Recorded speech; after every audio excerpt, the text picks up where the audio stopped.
अस्सलाम वालेकुम। सितारों के सफ़र पर खुश आमदीद। आज की वीडियो जो है वो एक ख़ास योग पर है जो जुलाई में बनने जा रहा है, जिसका जिक्र मैंने वीकली हॉरोस्कोप की वीडियो में किया था, मार्स और केतु का।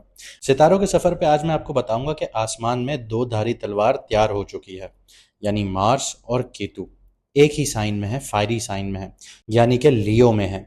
मार्स जो है वो एक ऐसी ताकत है जो सिपह सलार यानी आर्मी चीफ होता है।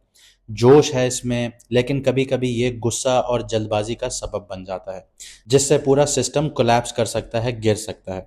अगर आप देखें कि कोई भी आर्मी या कोई भी एक फोर्स है वो गलत इनिशिएट करती है तो पूरे मुल्क को उसका खुमियाजा भुगतना पड़ता है, या उसके जो कॉन्सिक्वेंसेज हैं वो भुगतने पड़ते हैं। दूसरी तरफ जो केतु है वो राज है, पुराने कर्मों का असर दिखाता है, इंसान को अकेले सफर पर लेके जाता है, बिना वजह के इंसान को दुनिया से गुम कर देता है। मतलब ये कि मजबूरी की हालात में ऐसे फैसले करवा देता है कि इंसान अपनों से दूर हो जाता है। कुछ ऐसी खसलतें अल्लाह पाक ने मार्स और केतु में रखी हुई हैं। अब अगर इनके योग की बात करूं तो 12 तारीख से ऑनवर्ड्स, 12 जुलाई से ऑनवर्ड्स मार्स जो है वो केतु के करीब जाना शुरू करेगा, लेकिन 22 तारीख को वो बिल्कुल उसके साथ आ जाएगा और ये 10 अगस्त तक इसके असरात नज़र आएंगे आप लोगों को। मार्स और केतु एक ही डिग्री पर मिलने जा रहे हैं, जो एक ऐसी आग को भड़काएंगे जो ना सिर्फ अंदर से जला सकती है बल्कि बाहर से भी तबाही मचा सकती है। और सोने पर सुहागा ये होगा कि जब मार्स जो है वो सातवीं नज़र राहु के साथ बना लेगा, तो ये ऐसी सिचुएशंस बना देता है कि इंसान हवा में तीर तो चला रहा है लेकिन वो तीर आग वाले हैं जिनकी कोई डायरेक्शंस नहीं है। ऐसा माहौल क्रिएट कर देंगे कि अपनों में पराये नज़र आना शुरू हो जाएंगे, बहुत ज़्यादा गुस्सा एग्रेशन नज़र आएगा, तो सोच समझ कर चलना पड़ेगा। इस वीडियो में मैं आपको दुनिया के ऊपर क्या होने वाला है, क्या असरात आने वाले हैं इस योग के, उसके बारे में बताऊंगा और ये भी बताऊंगा कि आपके बुर्ज, आपकी राशि पर इसका क्या असर होगा। किसी के लिए ये वक्त इम्तिहान भरा हो सकता है और किसी के लिए नई मंजिल, नए रास्ते खुल सकते हैं। आपके लिए ये योग क्या लेकर आ रहा है, ये जानने के लिए वीडियो को आखिर तक ज़रूर देखिएगा, क्योंकि मैडम एस्ट्रोलॉजर एन बख्श की अनथक मेहनत का नतीजा है, उनकी रिसर्च है जो मैं आपके सामने रखता हूँ। तो मैडम एस्ट्रोलॉजर एन बख्श ने इसकी रेमेडीज़ भी बताई हैं, वो मैं आपको वीडियो के आखिर में बताऊंगा। तो वो आपके लिए बहुत ज़्यादा ज़रूरी होगा, सबके उपाय जो हैं वो आपको बहुत ज़रूरी करने होंगे, वरना आपके अंदर भी एक एग्रेशन आपको बहुत ज़्यादा देखने को मिल सकता है। अगर आप नए हैं इस चैनल पर तो सब्सक्राइब करना मत भूलिएगा। जिन लोगों को अपना मून साइन नहीं पता वो कमेंट सेक्शन में अपनी ओरिजिनल या असली डेट ऑफ बर्थ लिखें तो हम आपको आपका मून साइन बता देंगे। हमारी हर वीडियो जो होती है वो मून साइन से होती है, और जो आपके सवाल हैं कि मून साइन या सन साइन में डिफरेंस क्या होता है, उसके ऊपर भी बहुत जल्दी वीडियो आएगी। इसके अलावा अगर आपकी ज़िंदगी में इश्यूज चल रहे हैं, चाहे प्यार से रिलेटेड, कारोबार से रिलेटेड, करियर से रिलेटेड या फिर फैमिली से रिलेटेड हैं, तो आप व्हाट्सएप पर मैसेज करके अपॉइंटमेंट बुक करवा सकते हैं और मैडम एस्ट्रोलॉजर एन बख्श की रहनुमाई हासिल कर सकते हैं। अब देखते हैं कि ये योग दुनिया पर क्या असर डालेगा। तो सबसे पहले बात करते हैं ग्लोबल प्रिडिक्शंस की, लेकिन इससे पहले मैं आपको ये बताता हूं कि मैडम एस्ट्रोलॉजर एन बख्श ने 16 नवंबर को एक प्रिडिक्शन दी थी। उसकी वीडियो भी हमारे चैनल पर लगी हुई है, आप जाके देख सकते हैं। उसमें मैडम एस्ट्रोलॉजर एन बख्श ने यह बताया था कि अमेरिका के लिए ये साल तूफानी आफतों का होगा, जबकि हमने ये देखा कि लॉस एंजलिस में आग लगी जो 23,000 एकड़ पर फैल गई और 29 लोगों की जान उसमें गई। इसी तरह अभी टेक्सास में बहुत ज़्यादा फ्लड्स आए हुए हैं जिसकी वजह से 79 लोगों की जान जा चुकी है। ये मैडम एस्ट्रोलॉजर एन बख्श की प्रेडिक्शन थी, जो अल्लाह पाक ने उनकी इज्जत रखी और वो प्रूव हुई। हालांकि अफसोस है हमें इंसानी जानों का, लेकिन जो कुदरती आफात हैं उनके बारे में मैडम ने बताया। लेकिन अब हम आपको बताते हैं कि जो ये योग बना है केतु और मार्स का, और मार्स राहु को देख रहा है, सैटर्न उल्टा हो रहा है, तो इसके असरात दुनिया पर क्या होने जा रहे हैं। सबसे पहले बात करते हैं जंग की और तनाव की, यानी कॉन्फ्लिक्ट्स की, क्योंकि मार्स और जो केतु का योग है वो एक कॉन्फ्लिक्ट जोन क्रिएट करता है। तो साउथ एशिया की बात करें तो इंडिया, पाकिस्तान और चाइना का जो एक्सेस है उस पर बॉर्डर्स पर कॉन्फ्लिक्ट्स देखने को मिल सकती हैं, टेंशन्स बढ़ सकती हैं। खास तौर पर कश्मीर और लद्दाख का जो एरिया है ये बहुत सेंसिटिव रहेगा। मिडल ईस्ट की बात करूं तो ईरान इजराइल का जो मुआहदा हुआ है उसमें तनाव भरी सिचुएशंस क्रिएट होंगी और डिप्लोमेटिक क्राइसिस देखने को मिल सकती हैं। और अगर ये क्राइसिस उभरे तो यूएसए के लिए बहुत ज़्यादा बैकलैश का सामना होगा, स्पेशली ट्रम्प साहब के लिए, क्योंकि ट्रम्प की जो ये डील थी, ट्रम्प ने जो ट्वीट किया था कि बैकडोर डिप्लोमेसी के थ्रू हमने ईरान और इसराइल की जंग बंद करवा दी 60 दिनों के लिए, तो ये माहिदा टूट भी सकता है, अचानक से स्ट्राइक आ सकती है, क्योंकि यहाँ पे गुप्त जो दुश्मन हैं वो उभर सकते हैं। अब सऊदी अरब या यूएई की बात करूं तो इनकी जो लीडरशिप है या जो इनकी रॉयल फैमिली है, उसमें कोई नाखुशगवार न्यूज़ आ सकती है, कोई हेल्थ से रिलेटेड इश्यूज आ सकते हैं, या फिर आपको डी थ्रोन होते हुए भी कोई नजर आएगा। आगे बढ़ते हैं, यूक्रेन और रशिया की बात करते हैं तो दोबारा से कॉन्फ्लिक्ट बढ़ने के चांसेस हैं, नेटो या बेलारूस भी इन्वॉल्व हो सकता है यहाँ पे। यूएसए के ऊपर प्रेडिक्शंस दूं तो अंदरूनी फसादात देखने को मिल सकते हैं, रेस यानी ब्लैक वाइट का, या फिर पॉलिटिकल जो पॉलिसीज हैं उनकी वजह से सिविल अनरेस्ट देखने को मिल सकता है। आगे बढ़ते हैं, पावर्स और लीडरशिप में जो है वो क्राइसिस देखने को मिलेगा। इंडिया की बात करूं तो सरकार पर प्रेशर या मिनिस्ट्रियल चेंजेस आपको देखने को मिलेंगे। अपनी जो रूलिंग पार्टी है इंडिया की, उसमें आपको अंदर से ही क्रैक्स नजर आएंगे, अंदर से ही अपनी पार्टी के खिलाफ बोलना शुरू कर दिया जाएगा। पाकिस्तान में बात करूं तो आर्मी और सिविलियंस लीडरशिप्स के दरमियान फ्रिक्शंस पैदा हो जाएंगी। इसके अलावा ईरान और इसराइल की बात करूं तो पॉलिटिकल या हेल्थ इश्यूज की वजह से लीडरशिप क्राइसिस देखने को मिल सकते हैं। रशिया और सऊदी अरेबिया की बात हो तो अंदरूनी हलचल या डिप्लोमेटिक कोलैप्स देखने को मिलेगा। डिप्लोमेटिक जो डील्स हुई हुई हैं, जो बैकडोर चैनल से डील्स हुई हुई होती हैं, वो टूटती हुई नजर आएंगी। अब कुदरती आफातों की बात करें तो मैडम एन बख्श ने, जैसे मैंने आपको बताया कि 2024 नवंबर 16 नवंबर को जो प्रिडिक्शंस दी थी अमेरिका के बारे में कि कुदरती आफात उधर बहुत आएंगी, तो दुनिया ने देखा कि जनवरी में लॉस एंजलिस में बहुत बड़ी आग लगी जो 23,000 एकड़ पर लगी।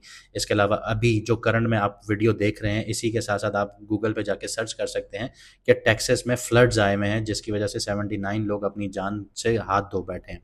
तो ये कुदरती आफातें चल रही हैं, लेकिन जुलाई और अगस्त का जो महीना है ये बहुत खतरनाक साबित होगा। यहाँ पे अर्थक्वेक बहुत ज़्यादा देखने को मिलेंगे दुनिया में, फ्लड्स बहुत ज़्यादा देखने को मिलेंगी और ख़तरनाक फायर इरप्शंस होंगी, जंगलात में आग बहुत लगेंगी।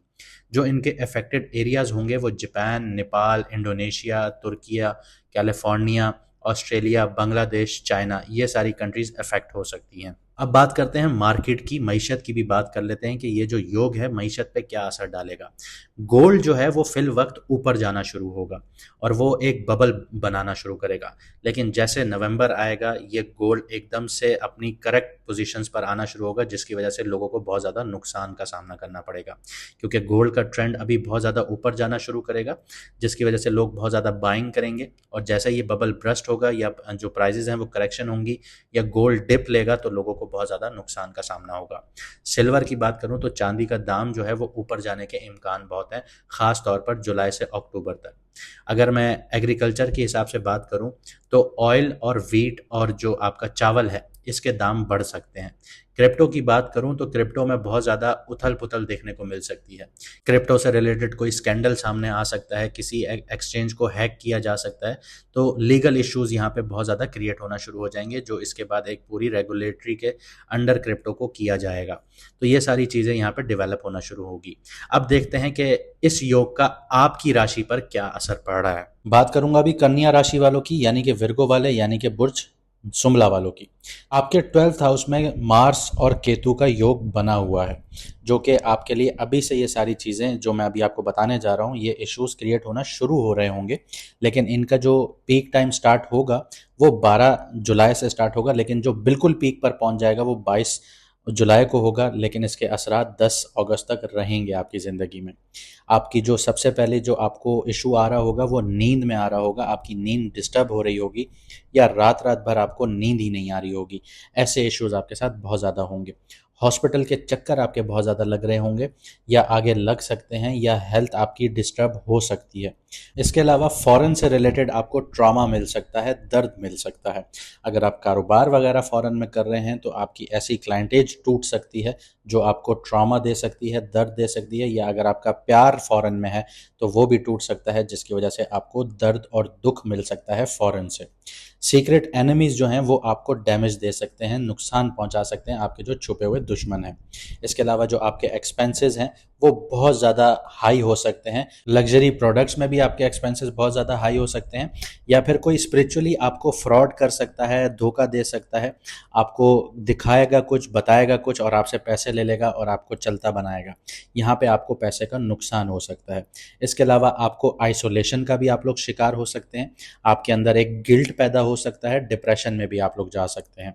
कैश फ्लो जो है, आपका जो पैसा आना था वो स्टक हो सकता है, कहीं से पेमेंट वगैरह आनी थी वो रुक सकती है। इसके अलावा अचानक से आपके दिल में खौफ पैदा हो सकता है, या स्पिरिचुअल आप लोगों को ब्लॉकेज नज़र आ सकती है। आप कोई भी रिलीजियस एक्टिविटी करने जाएंगे लेकिन उसमें आपको ब्लॉकेज नज़र आएगी, तो कोशिश कीजिएगा जितना आपको ब्लॉकेज नज़र आ रही है आप उतना ही नमाज रोज़ा अपनी जो इबादत हैं उनकी तरफ जाइए। अगर आप लोग हिंदू हैं तो आप अपनी इबादत की तरफ जाइए, अगर आप मुस्लिम हैं तो आप नमाज रोज़ा कुरान पाक इन चीज़ों को नहीं छोड़िएगा। अब बात करते हैं कि रेमेडीज़ या सदक़े या उपाय आप लोगों को क्या करना चाहिए। हर ट्यूसडे या फ्राइडे वाले दिन अगर आप साहिब इस्तिताअत हैं तो 1.5 किलो गोश्त सदका या दान करें। अगर आप गोश्त नहीं ले सकते, लाल गोश्त, तो लाल मसूर की दाल गरीबों को दान करें, सदका करें। इसके अलावा खून जो है, ब्लड, उसकी डोनेशन कीजिए। ये आपकी सेहत भी बेहतर करेगा और आपके अंदर जो एग्रेशन है उसको भी कम करेगा। इसके अलावा नारियल या लाल फल किसी फ़कीर या नीडी को दें, यानी कोई ज़रूरतमंद है उसको दें, इसके पास खाने को नहीं है उसको नारियल या फिर लाल फल, लाल कलर का फ्रूट वो दीजिए। और अपनी नीयत जो है वो ये रखिए कि या अल्लाह मेरे गुस्से, मेरी हरारत और बेसब्री को रहमत में तब्दील फरमा दे। इसके अलावा केतु के लिए मैं आपको अगर रेमेडी बताऊं तो रोज़ाना 10 से 15 मिनट तन्हा टाइम गुजारिए, सिर्फ अल्लाह का जिक्र कीजिए। सूरह कहाफ हर जुमेरात की रात या फ्राइडे वाले दिन पढ़िए, अगर पढ़ नहीं सकते तो सुनिए। ये आपके कन्फ्यूजन या इल्यूजन्स जो हैं उनको दूर करने में मददगार साबित होगी। इसके अलावा हर उस शख्स की मदद कीजिए जो स्पेशली डिसेबल्ड है या माजूर है। अगर उसका हाथ नहीं है, उसकी आंखें नहीं हैं, तो उसकी मदद कीजिए। ये केतु का सदका है और आपकी नीयत ये होनी चाहिए कि या अल्लाह मुझे जो समझ नहीं आ रहा उसमें नूर दे, रास्ता दिखा मुझे। इसके अलावा किसी मस्जिद, मदरसे या जो भी आपकी रिलीजियस जगहें हैं उनमें सफाई का सामान डोनेट कीजिए, सदका कीजिए, दान कीजिए। ये मार्स और केतु की जो नेगेटिविटीज़ हैं उनको दूर करने के लिए बहुत ज़्यादा ज़रूरी है। इसके अलावा अपनी माँ या अपने फादर के पैर धोकर उनसे दुआ लें। अगर आपके अंदर बहुत ज़्यादा ईगो डेवलप हो रहा है या घर के अंदर बहुत ज़्यादा मसले हो रहे हैं तो ये आपके लिए रेमेडी बहुत ज़्यादा ज़रूरी है, क्योंकि यहाँ पे जो मार्स और केतु का योग बन रहा है वो ईगो के घर में बन रहा है, आपके सन के साइन में बन रहा है, लियो में बन रहा है, तो आपका ईगो यहाँ पे टूटना शुरू हो जाएगा। इसके अलावा अगर मार्स की एनर्जीज को आपने सही करना है तो किसी ऐसे मर्द को, यंग मेल को, जो जवान लड़का होता है, और ऐसा लड़का होना चाहिए जो स्ट्रगलिंग फेज में हो, जिसके पास नौकरी ना हो और फाइनेंशियली वो बहुत वीक हो, उसकी मदद करें। या तो उसको जॉब अपॉर्चुनिटी दीजिए या फिर फाइनेंशियली उसकी हेल्प करें। ये आपके लिए बहुत ज़्यादा फ़ायदेमंद है अगर आप मार्स की एनर्जीज़ को ठीक करना चाहते हैं। अगर आप किसी से नाराज़ हैं तो माफ़ कर देना आपके लिए बहुत बेहतर है। ये अमल शुरू कीजिए। ये मार्स और केतु की जो फायर नेचर है उसको साइलेंट करने में आपकी मदद करेगा। अगर मैं आपको छोटी सी समरी दे दूं तो लाल दाल का सदका, किसी भी थैलेसीमिया सेंटर जाके ब्लड को डोनेट कीजिए, माँ बाप की खिदमत कीजिए, स्पेशली बाप की कीजिए, किसी लड़के को नौकरी या उसकी फाइनेंशियल हेल्प कीजिए जो अपने स्ट्रगलिंग जोन में है। इसके अलावा किसी माजूर की हेल्प कीजिए। इसके अलावा मस्जिद, मदरसे या जो आपका टेम्पल है या जहाँ पे आप इबादत करते हैं वहाँ पे जाके सफाई का जो सामान है वो दान कीजिए, सदका कीजिए, ये आपके लिए बेहतर होगा। इसके अलावा हर जुमेरात या जुम्मे के दिन आप लोग सूरह कहाफ को सुनिए या पढ़िए।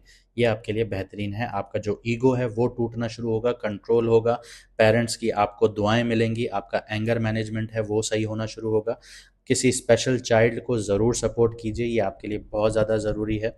और अगर आप नज़र से बचना चाहते हैं तो सूरह नास, सूरह फलक का जो विर्द है वो करते रहिए। तो ये थी आज की वीडियो। उम्मीद करता हूँ आपको पसंद आई होगी और आप इन चीज़ों पर अमल करेंगे जो मैंने आपको बताया, और जो प्रेडिक्शंस मैडम एस्ट्रोलॉजर एन बख्श ने आपको बताई उन पर गौर कीजिएगा। आपको दुनिया में ये शिफ्ट्स होते हुए नज़र आएंगे। मुझे दीजिए इजाज़त, मिलते हैं अगली वीडियो में सितारों के सफ़र पर।